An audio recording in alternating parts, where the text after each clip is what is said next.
तो फाइनली स्वागत है आप सभी का ज्ञापन एकेडमी के इस नए और लेटेस्ट वीडियो में। आज के इस वीडियो में हम लोग हिंदी ग्रामर का एक बहुत ही ज़्यादा इम्पॉर्टेंट टॉपिक है, नाम है तत्सम और तद्भव। शब्द किसे कहते हैं और इसके पहचानने का ट्रिक क्या है, ये आज के इस वीडियो में हम लोग पूर्ण रूप से समझने वाले हैं। और मैं आप लोगों को बता देना चाहती हूँ, ये एक ऐसा टॉपिक है जिससे रिलेटेड क्वेश्चन आप लोगों के एग्ज़ाम में हर साल पूछे जाते हैं। चाहे किसी भी तरह का एग्ज़ाम क्यों ना हो, सभी एग्ज़ाम में इस टॉपिक से क्वेश्चन पूछे जाते हैं और ये टॉपिक बड़ा ही इंपॉर्टेंट होता है।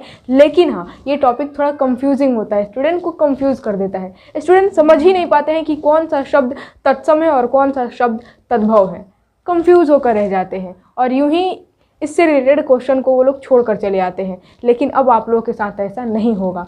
मैं आप लोगों को इतना ज़बरदस्त ट्रिक बताऊंगी ना तत्सम और तद्भव पहचानने का, कि आप लोग उस ट्रिक को जान जाने के बाद ज़िंदगी में कभी भी तत्सम और तद्भव शब्द को पहचानने में गलती नहीं करेंगे। बहुत ही ज़बरदस्त, एकदम आउटस्टैंडिंग ट्रिक बताने वाली हूँ आप लोगों को। एकदम ज़बरदस्त ट्रिक है, आप यूँ कह सकते हैं कि तत्सम और तद्भव शब्द को सबसे पहले समझेंगे। क्वेश्चन किस तरह से पूछे जाते हैं ये भी मैं आप लोगों को बताते चलूँगी और ट्रिक बताऊँगी। मतलब आप यूँ कह सकते हैं ना, इतना ख़तरनाक ट्रिक है। जी हाँ, ख़तरनाक बोलिए, इतना ज़बरदस्त ट्रिक है, मतलब सबसे अलग हटकर है ये ट्रिक।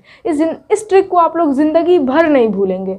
एक बार अगर आप लोग ये ट्रिक को जान जाते हैं ना, देन आप लोगों को हमेशा ये ट्रिक याद रहेगा और कभी भी तत्सम और तद्भव शब्द को पहचानने में दिक्कत और परेशानी का सामना नहीं करना पड़ेगा। चलिए स्टार्ट करते हैं आज के इस वीडियो को। और मुझे बताने की ज़रूरत नहीं है कि ये वीडियो कितना इंपॉर्टेंट है, ये तो आप लोग बेहद समझदार हैं, आप लोग खुद समझते हैं कि वीडियो बहुत ही ज़्यादा इंपॉर्टेंट है। और ख़ास तौर से ये टॉपिक तत्सम और तद्भव से तो हर एग्जाम में क्वेश्चन पूछे जाते हैं, इसमें तो कोई शक ही नहीं है, 1% भी शक नहीं होना चाहिए। आप लोग ऐसा नहीं सोचिएगा कि इस टॉपिक से क्वेश्चन नहीं पूछेगा। बेशक मैं 200% गारंटी देती हूँ, इस टॉपिक से क्वेश्चन पूछे जाते हैं। ये सभी तरह के एग्जाम के लिए काफ़ी इंपॉर्टेंट है। तो चलिए बिना देर के वीडियो को स्टार्ट करते हैं। और आप लोग स्टार्टिंग में वीडियो को लाइक शेयर करके मोटिवेशन बढ़ा दीजिए। इसी बात पर आप लोग लाइक करें और जितना ज़्यादा हो सके शेयर कर दें, ताकि हमें भी मोटिवेशन मिले और बेहतर से बेहतर कंटेंट और इस तरह के ज़बरदस्त ट्रिक लाने की। ये आप लोगों का सपोर्ट, आप लोगों का प्यार जो होता है ना, लाइक शेयर, यही तो हमें मोटिवेट करता है। तो आप लोग जितना ज़्यादा हो सके शेयर करें, और लाइक तो एक ही बार किया जाता है, तो लाइक कर दे और जितना ज़्यादा हो सके अपने छोटे बड़े भाई बहन, जितने भी आप लोग के रिश्तेदार हैं, कॉन्टैक्ट में जितने भी लोग हैं, चाहो तो शेयर कर दे फटाफट। चलिए, so now without any delay let's go to start. सबसे पहले समझते हैं कि तत्सम शब्द किसे कहते हैं। समझिए यहाँ पर तत्सम शब्द क्या है आखिर।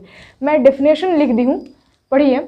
संस्कृत के वे शब्द जो अपना रूप बदले बिना मूल रूप में ही हिंदी में आ गए हैं, तत्सम शब्द कहलाते हैं। और आई होप आप लोगों को समझ में नहीं आया होगा। चलिए इसको और विस्तार से समझते हैं। तत्सम शब्द किसे कहते हैं? उस तरह के शब्द जो संस्कृत भाषा से आए हुए हैं, मतलब संस्कृत भाषा के ही शब्द जो हिंदी भाषा में आ गए हैं बिना अपना रूप बदले, बिल्कुल हूबहू, मतलब संस्कृत के वैसे शब्द जो हूबहू हिंदी में आ गए हैं, यानी कि उनका हिंदी भाषा में यूज़ होता है, हिंदी भाषा में वे शब्द बोले जाते हैं, तो उस तरह के शब्द को कहते हैं हम लोग तत्सम शब्द।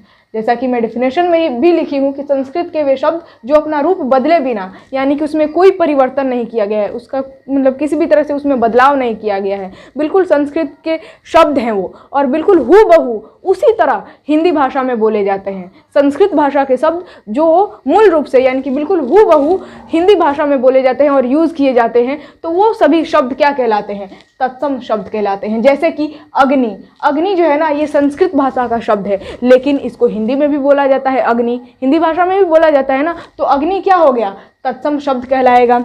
उसी तरह कृष्ण, कर्म, चंद्र, रात्रि, दशम, कृषि, श्रावण, वृक्ष, नव, योग, ये सभी शब्द जो है ना, ये सभी शब्द संस्कृत भाषा के शब्द है। यानी कि आप यूँ कह सकते हैं कि ये सभी शब्द क्या है? संस्कृत शब्द हैं, जो कि हिंदी भाषा में आ गए हैं बिना रूप बदले, यानी कि मूल रूप में ही हूबहू हिंदी भाषा में आ गए हैं और इनका यूज़ हिंदी भाषा में होता है। तो इस तरह के शब्द को क्या कहेंगे? तत्सम शब्द कहेंगे। अब बात करते हैं कि तद्भव शब्द किसे कहते हैं। तो बस इसमें थोड़ा सा परिवर्तन कर दीजिए, यानी कि संस्कृत भाषा के वे शब्द जो परिवर्तित करके हिंदी भाषा में आए हैं, तो वे सभी शब्द क्या कहलाते हैं? तद्भव शब्द कहलाते हैं। जैसे कि अग्नि, अग्नि को हल्का सा परिवर्तित कर दीजिए, बदल दीजिए और आग बना दीजिए, तो ये आग क्या कहलाएगा? तद्भव कहलाएगा। आग जो है ना, ये अग्नि से ही आया है। अग्नि को हल्का सा परिवर्तित कर दिया गया, यानी कि इसके रूप को बदल दिया गया है थोड़ा सा, और इसको आसान बना दिया गया है। अग्नि बोलना आसान है कि आग बोलना आसान है? और विजुअली बात है कि आग बोलना आसान है, यानी कि अग्नि से परिवर्तित करके आग बना दिया गया है और आसान बना दिया गया है, तो आग क्या कहलाएगा?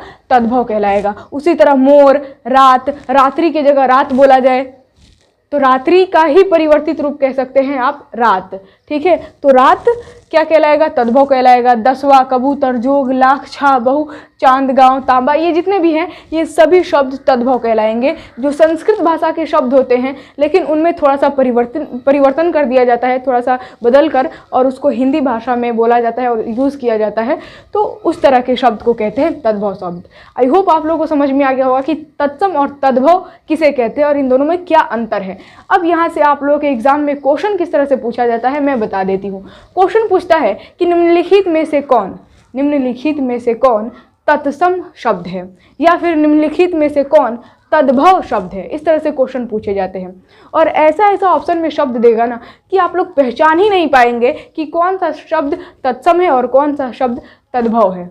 स्टूडेंट यहीं पर कंफ्यूज हो जाते हैं और गलत आंसर टिक करके चले आते हैं या फिर उसको छोड़ कर ही चले आते हैं। लेकिन आप लोगों को ना तो छोड़ कर आना है और ना ही गलत आंसर टिक करके आना है, आप लोगों को 100% करेक्ट आंसर लगा कर आना है। चलिए तो अब हम लोग समझ लेते हैं कि तत्सम और तद्भव शब्द को पहचानने का आखिर ट्रिक क्या है, कैसे पहचानेंगे कि कौन सा शब्द तत्सम है और कौन सा शब्द तद्भव है। चलिए स्टार्ट करते हैं। और अभी तक इसी बात पर लाइक नहीं किए तो फटाफट लाइक कर दे वीडियो को और जितना ज़्यादा हो सके शेयर कर दे। समझते हैं तत्सम शब्द को कैसे पहचानेंगे, इसका ट्रिक क्या है। सबसे पहले तो मैं आप लोगों को एक कॉमन सा और हल्का फुल्का ट्रिक बताना चाहती हूँ, जो कि अगर आप लोग खुद ध्यान देंगे तो आप लोग को खुद एहसास होगा। आप लोग पढ़िए जरा, तत्सम शब्द को पढ़िए। अग्नि, कृष्ण, कर्म, चंद्र, रात्रि, दशम, कृष्ण, श्रावण। पढ़कर आप लोग को ऐसा लग रहा होगा कि तत्सम शब्द जो है ना, इसको पढ़ने में तद्भव शब्द से थोड़ी अधिक कठिनाई होती है, यानी कि थोड़ा सा मतलब कठिन पढ़ने में ये लगता है। और आप लोग देख सकते हैं लिखा हुआ भी है ना, तो आप लोग को थोड़ा कठिन लिखा हुआ दिखाई दे रहा होगा तद्भव शब्द के मुकाबले में। अगर बात करें तद्भव शब्द को तो ये आसानी से पढ़ सकते हैं हम लोग। आग, मोर, रात, दसवा, कबूतर, जोग, ठीक है, तो ये आसानी से हम लोग पढ़ पा रहे हैं और लिखा हुआ भी आसान दिख रहा है। लेकिन अगर वही बात करें तत्सम शब्द की तो ये थोड़ा कठिन लिखा हुआ है और पढ़ेंगे भी तो थोड़ा कठिन पढ़ा जाएगा। तो पहला कॉमन सा ट्रिक और हल्का फुल्का ट्रिक तो यही है कि तत्सम शब्द जो होते हैं ना वो थोड़े कठिन होते हैं, मतलब पढ़ने में थोड़ी सी कठिनाई का अनुभव होता है। लेकिन तद्भव शब्द जब इसको पढ़ा जाता है तो इसको आसानी से पढ़ लेते हैं। पहला कॉमन सा ट्रिक क्या हो गया, पढ़ने में थोड़ा कठिन होता है तत्सम शब्द, लेकिन तद्भव शब्द की बात करें तो ये पढ़ने में थोड़ा आसान होता है। अब आप लोग कहेंगे ये तो कॉमन सा ट्रिक हो गया, ये तो मतलब अगर मान लीजिए इससे नहीं तत्सम और तद्भव शब्द को हम लोग नहीं पहचान सके तो फिर दूसरा ट्रिक क्या है। तो दूसरा एकदम ज़बरदस्त ट्रिक मैं लिख दी हूँ। देखिए, शब्द में अगर आधा अक्षर हो तो उस शब्द को कहेंगे तत्सम शब्द। किसी भी शब्द में अगर अक्षर का आधा भाग लिखा हुआ है तो उस शब्द को क्या कह देना है, क्या लगा देना है, तो तत्सम शब्द लगा देना है। जैसे कि देखिए अग्नि, अग्नि ये जो शब्द है ना, इस अग्नि शब्द में ग का आधा भाग है। ग एक अक्षर है और अक्षर का आधा भाग ग का यूज़ किया गया है, ग लिखा है, यानी कि शब्द में अक्षर का आधा भाग लिखा है, तो इस शब्द को क्या कहेंगे, तत्सम शब्द। अब कोई भी आप लोग को शब्द दिखाई दे, अगर उस शब्द में किसी भी अक्षर का आधा भाग यूज हुआ हो, आधा भाग लिखा हो, तो उस शब्द को बिना सोचे समझे तत्सम शब्द लगा देना है। आई होप आप लोगों को समझ में आ गया होगा। लगाना ये जबरदस्त ट्रिक। तो फटाफट वीडियो को लाइक कर दे, अभी तक लाइक नहीं किया तो, और जितना ज़्यादा शेयर कर दे फटाफट इसी बात पर। अब समझते हैं तद्भव शब्द को कैसे पहचानेंगे। तो कॉमन सी बात है कि अगर शब्द में आधा अक्षर रहेगा, कोई भी अक्षर का आधा भाग रहेगा, तो उस शब्द को कहेंगे तत्सम शब्द। और अगर शब्द में जितने भी अक्षर हैं, अगर वो पूरे के पूरे लिखे गए हों तो उस शब्द को क्या कहेंगे, तद्भव शब्द। शब्द में पूरा अक्षर का होना ज़रूरी होता है। जैसे कि आप लोग देख सकते हैं आग, मोर, रात, दसवा, कबूतर, ये जितने भी शब्द मैं लिखी हूँ, इन सभी शब्द में अक्षर का पूरा भाग लिखा गया है। कहीं पर भी आधा भाग आप लोगों को नहीं दिखाई दे रहा होगा। अगर आधा भाग होगा तो वो तो हो जाएगा तत्सम ना। तो जिस शब्द में अक्षर का पूरा भाग, मतलब जितने भी उसमें अक्षर हों, वो सभी पूरे के पूरे लिखे गए हों, तो उस शब्द को क्या कहेंगे, तद्भव शब्द। ये भी हो गया। अब आप लोग कहेंगे ठीक है, इससे भी हम लोग पहचान सकते हैं। अगर इससे भी ना पहचान पाए तत्सम और तद्भव को, तो फिर अगला ट्रिक क्या है। तो अगला देखिए, जिस शब्द में र के रूप का यूज़ किया गया हो उसको कहते हैं तत्सम शब्द। देखिए जिस शब्द में आप लोग को ये री दिखाई दे उसको टिक कर देना है कि वो शब्द क्या है, तत्सम शब्द है। अगर र का रूप का यूज़ किया गया हो, र का रूप क्या क्या होता है, र का रूप एक ये होता है और एक ये होता है, जैसे कि प्रति, प्र, इस प में र का ये रूप का यूज़ किया गया है, ये है र का रूप। तो प्र, इस प्र में ये र का रूप का यूज़ किया गया है ना, तो जिस शब्द में र के रूप का यूज़ हो यानी कि र का रूप लिखा हुआ हो उस शब्द को तत्सम कह देना है। प्रतिदिन, ठीक है। उसके साथ साथ क्या हो जाएगा, ये जो ऊपर वाला है ये वाला र, ये भी र का ही रूप है। कर्म, मैं लिख दी कर्म, तो ऊपर क्या है, ये र का रूप है। माँ के ऊपर क्या है, र का रूप है। तो र का रूप जिस भी शब्द में दिखाई देना लिखा हुआ उस शब्द को क्या कह देंगे, तत्सम शब्द। जैसे कि यहाँ पर देखिए कृष्ण नीचे र का रूप है, कर्म ऊपर र का रूप है, वृक्ष नीचे र का रूप है, तो ये सभी शब्द क्या कहलाएंगे, तत्सम शब्द कहलाएंगे। आई होप आप लोगों को समझ में आ गया होगा। ठीक है, तो अगर शब्द में री हो या फिर र का रूप यूज़ किया गया हो, लिखा हो, तो उसको कह देना है क्या, तत्सम शब्द है। लेकिन अगर पूरा का पूरा र इस तरह लिखा हुआ है तो उसको क्या कहेंगे, तद्भव शब्द। जैसे कि मोर, रात, मोर में देख सकते हैं र पूरा का पूरा लिखा गया है, रात में पूरा का पूरा र लिखा गया है, नॉर्मल र, तो इसको क्या कहेंगे, तद्भव शब्द। ठीक है, आगे बढ़ते हैं। जिस शब्द में त्र, श, ये श्र और छ व य ये अक्षर दिखाई देना तो उस शब्द को कहेंगे कि वो तत्सम शब्द है। मतलब जिस शब्द में आप लोग को त्र दिखाई दे, जैसे कि रात्रि, लास्ट में क्या है, त्र है, रात्रि में लास्ट में त्र दिख रहा है ना, तो रात्रि इस शब्द को क्या कहेंगे, तत्सम शब्द। जिस भी शब्द में आप लोग को त्र दिखाई दे उसको आप लोग तत्सम लगा सकते हैं, कोई दिक्कत नहीं है। उसके बाद से जिस शब्द में आप लोग को ये तलाबे श, ये वाला श दिखाई दे, इसको उसको भी क्या कह देना है आप लोग को कि वो क्या है, शब्द तत्सम शब्द है। जैसे कि दशम देख सकते हैं आप लोग, दशम में ये वाला श है तो इसको क्या कहेंगे, तत्सम शब्द। उसी तरह जिस शब्द में ये वाला श दिखाई दे, जैसे कि कृषि, तो इसको भी क्या कहेंगे, तत्सम शब्द। जिस शब्द में आप लोग को ये श्र दिखाई दे, जैसे कि श्रावण यहाँ पर लिखा है तो यहाँ पर क्या है, श्र, यानी कि ये वाला अक्षर है, तो जिस भी शब्द में ये वाला अक्षर दिखाई दे उसको कहेंगे क्या, तत्सम शब्द, यानी कि ये श्र लिखा हो। और जिस भी अक्षर में, जिस भी शब्द में आप लोग को ये छ लिखा हुआ भी दिखाई देना उसको भी आप लोग क्या कहेंगे, उसको भी तत्सम कहेंगे। जैसे कि देखिए वृक्ष, वृक्ष में लास्ट में क्या है, छ, ये वाला छ, तो इस शब्द को कहना है तत्सम शब्द है। उसी तरह जिस शब्द में आप लोग को व लिखा हुआ अक्षर दिखाई दे उसको भी क्या कहेंगे, तत्सम। जैसे कि नौ में लास्ट में क्या है, व है, लास्ट में व है, तो व इस शब्द में है ना, वह अक्षर, तो इसीलिए इस शब्द को क्या कहेंगे, तत्सम कहेंगे। उसी तरह य, जिस भी अक्षर में आप लोग को य लिखा हुआ दिखाई दे, जैसे कि योग, योग लिखा हुआ है तो योग में यह अक्षर है, तो इसीलिए इस शब्द को क्या कहना है आप लोगों को, तत्सम शब्द कहना है। ये हो गया। अगर बात करें तद्भव शब्द की तो इसको पहचानने का अगला ट्रिक क्या है, तो त्र की जगह आप लोग को त लिखा हुआ दिखाई देगा। जैसे कि रात्रि था तो त्र आ जा रहा था तो इसको तत्सम बोल रहे थे, लेकिन त्र की जगह त यूज किया जाए, रात, रात लास्ट में क्या है, त, तो इस शब्द में त अक्षर लिखा हुआ है, तो इसी वजह से इस शब्द को क्या कहेंगे, तद्भव कहेंगे। उसी तरह जिस शब्द में स लिखा हुआ दिखाई दे, जैसे कि दसवां, ठीक है, दसवां में क्या है, ये नॉर्मल, ये वाला स, देखिए ये दोनों स अगर रहेगा तो उसको कहेंगे तत्सम, लेकिन ये नॉर्मल वाला डंटा वाला स रहेगा ना जिस शब्द में, तो उस शब्द को कहेंगे तद्भव शब्द। उसी तरह ख, जिस भी अक्षर में आप लोगों को, जिस भी शब्द में आप लोग को ख अक्षर लिखा हुआ दिखाई दे उसको कह देना है क्या, तद्भव है। जैसे कि लाख में लिख दी हूँ, देखिए लाख में लास्ट में क्या है, ख, तो लाख को क्या कहेंगे, तद्भव शब्द। उसी तरह जिस भी शब्द में आप लोग को छ दिखाई दे, जैसे कि छाह, छाह में क्या है, लास्ट में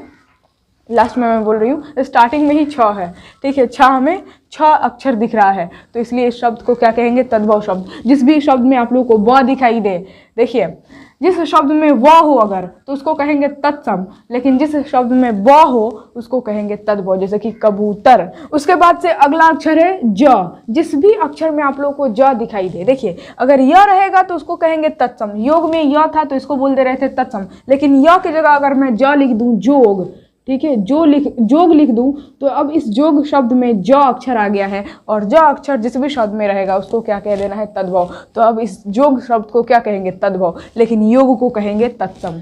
ठीक है, क्योंकि इसमें य है इसीलिए तत्सम, इसमें ज है इसीलिए तद्भव। आई होप आप लोगों को समझ में आ गया होगा। अब एक लास्ट बचा हुआ है ये बिंदु वाला चांद। जिस भी अक्षर के ऊपर, अगर जिस भी शब्द के ऊपर ये बिंदु वाला चांद आप लोगों को दिखाई दे, उसको बिना सोचे समझे तद्भव लगा देना है। जैसे कि देखिए, चांद, गांव, तांबा, ये जितने भी शब्द हैं इनके ऊपर क्या है, बिंदु वाला चांद है।